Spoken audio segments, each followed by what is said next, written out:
The world is too much with us. By William Wordsworth. The world is too much with us, late and soon.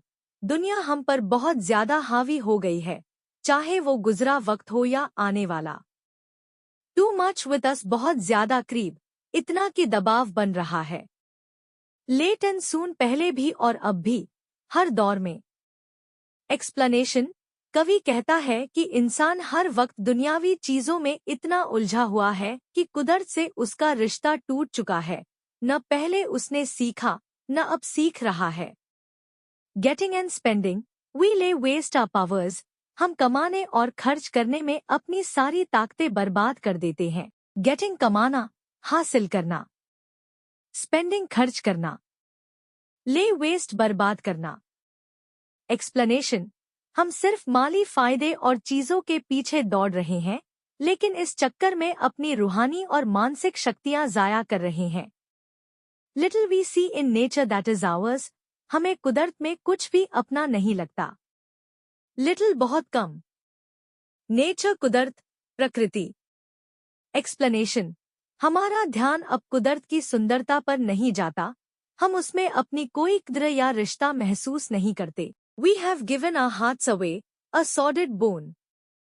हमने अपने दिल बेच दिए हैं, एक गंदा सा इनाम समझकर। Given our hearts away दिल से मोहब्बत, भावना खो देना। Sordid गंदा, नीच। Boon इनाम, सौगात। Explanation, हमने इंसानियत और भावनाओं की जगह पैसों और दुनियावी चीजों को चुन लिया, और इसे ही अपनी कामयाबी समझ लिया। This sea that bears her bosom to the moon, ये समुंदर जो चांद को अपना सीना दिखाता है। Bears her bosom अपनी छाती खोलना, यानी खुलापन और खूबसूरती। To the moon चांद के सामने, जिससे उसकी सुंदरता और बढ़ती है। Explanation, कवि यहाँ कुदरत की एक भावुक तस्वीर पेश कर रहा है, समुंदर और चांद के बीच एक आत्मीय रिश्ता। The winds that will be howling at all hours, हवाएं जो हर वक्त शोर मचाती रहती हैं। Howling जोर की आवाज करना, गर्जना। Explanation, हवाओं की आवाजें कुदरत की आवाज हैं, लेकिन हम उन्हें सुनना ही भूल चुके हैं। And are upgathered now like sleeping flowers, अब ये हवाएं ऐसे सिमटी हुई हैं, जैसे सोए हुए फूल हों। Upgathered सिमटी हुई, शांति में। Sleeping flowers शांत, सौम्य फूल। Explanation, कवि यहाँ बदलाव की बात करता है, कभी जो तेज थी, अब शांत है। जैसे कि कुदरत भी थक चुकी है इंसान की बेपरवाही से। For this, for everything, we are out of tune, इन सब चीजों से हमारा सुर बिगड़ चुका है। Out of tune असंतुलित, मेल न रखना। Explanation, हम अब कुदरत की लय, उसकी हरकतों और उसकी रूह से मेल नहीं खाते। हम एक अलग ही दुनिया में खो चुके हैं। It moves us not dot, great God. I'd rather be. हमें इसका कोई असर नहीं होता, ऐ खुदा। मैं तो चाहता हूं कि। It moves us not हमें कोई फर्क नहीं पड़ता, great God. हे ईश्वर। Explanation, दुख इस बात का है कि अब इन सब से इंसान की आत्मा तक नहीं हिलती। कवि चाहता है कि वो ऐसा इंसान होता जो कम से कम महसूस तो करता। A pagan suckled in a creed outworn, मैं कोई पुरानी आस्था में पलाबढ़ा मूर्ति पूजक होता। पेगन वो जो कुदरत या मूर्ति की पूजा करता है, गैर ईसाई। Suckled पला हुआ। Creed outworn पुराना धर्म, जो अब नहीं माना जाता।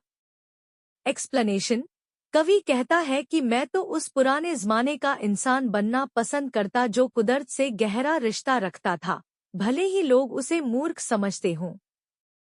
So might I, standing on this pleasantly, ताकि मैं इस सुहाने मैदान पर खड़ा होकर।